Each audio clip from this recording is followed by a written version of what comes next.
Inaasahang mas marami pa nating kababayan na may sakit sa bato ang matutulungan ng pamahalaan sa pamamagitan nito ng bagong gusali na itatayo sa National Kidney and Transplant Institute sa Quezon City na isa sa legacy project ni Pangulong Ferdinand R. Marcos Jr. Si Mela Lesmoras sa Sentro ng Balita, live. Angelique, kumpiyansa ang Kamara na mas mapagbubuti pa ang mga serbisyong medikal ng pamahalaan, lalo na nga yung mga para sa mga pasyenteng may sakit sa bato. Yan nga ay sa tulong ng bagong proyekto na inulunsad dito nga sa NKTI sa Quezon City. Pasado alas 11 ng umaga kanina nang dumating si House Speaker Martin Romualdez sa compound ng NKTI para nga pangunahan ang groundbreaking ceremony para sa itatayong bagong 13-story hemodialysis building sa ospital. Isa itong legacy project ni Pangulong Ferdinand R. Marcos Jr.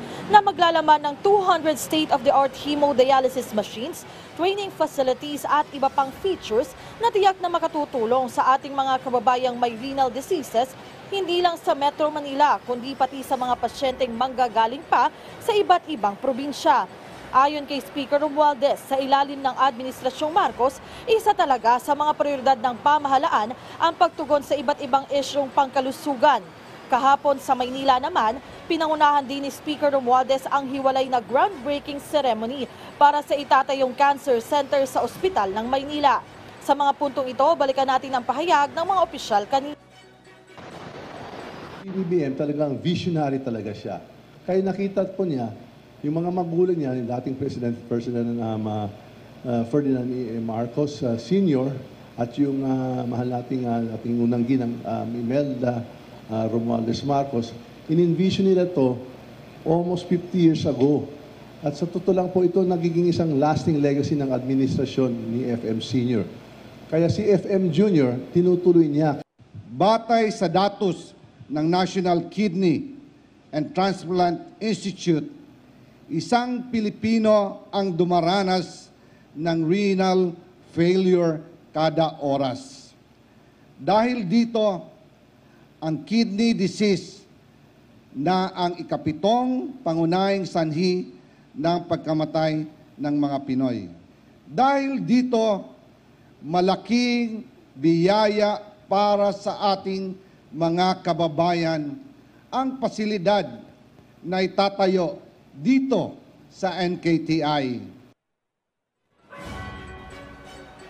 Angelique, kanina naman sa isang ambush interview pagkatapos ng programa nga sa NKTI, ay natanong din natin si Speaker Romualdez kung kailan kaya yung target completion ng mga gusaling ito dito nga sa hemodialysis building sa NKTI, gayon din yung Cancer Center sa Ospital ng Maynila. At sabi ni Speaker Romualdez, yung mga yan ay talagang bilang legacy project ni Pangulong Ferdinand R. Marcos Jr. ang target matapos ito sa ilalim din ng pamumuno ng administrasyong ito. At maidagdag ko na lamang din, Angelique, sa ambush interview pa rin kanina, ay natanong si Speaker Romualdez kung siya ba ay tatakbo bilang senador sa 2025 o sa susunod na taong midterm elections. At sabi nga niya, marami pa siyang dapat tapusin kaya't ang pinaplano niya manatili pa rin sa 1st District ng Leyte. At natanong nga rin siya kanina kung anong masasabi niya sa napaulat na pagtakbo ng 3 Duterte sa senatorial race sa susunod na taon. At sabi nga niya, lahat naman ng Pilipino ay may karapatan basta't pasok sa qualifications. Angelique?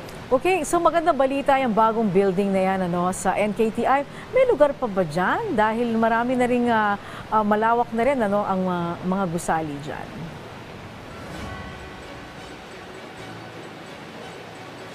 Angelique, kanina nga, inikot mismo ni Speaker Romualdez yung sa may bahagi nga ng compound ng NKTI. At ang magandang balita, talagang napaglaanan nila, may expansion tayo nakita doon at talagang napaglaanan nila to ng space. At maidagdag ko na lamang, Angelique, bukod dun sa mga hemodialysis machines na ilalaan nga dun sa building, talagang marami pa itong feature. Meron pang mga training center, may iba pang mga facilities na makatutulong naman sa ating mga healthcare workers, hindi lamang dito nga sa Metro Manila, kundi sa iba pang panig ng bansa na dumarayo nga dito sa NKTI. So talaga nga, napakaganda ng plano ng ating pamahalaan patungkol nga dito sa proyektong ito at inaasahan nilang malaki ang maitutulong nito para nga sa mga kababayan nating may sakit na bato, lalo na talaga na marami nga na tinatamaan ng renal diseases sa ating bansa.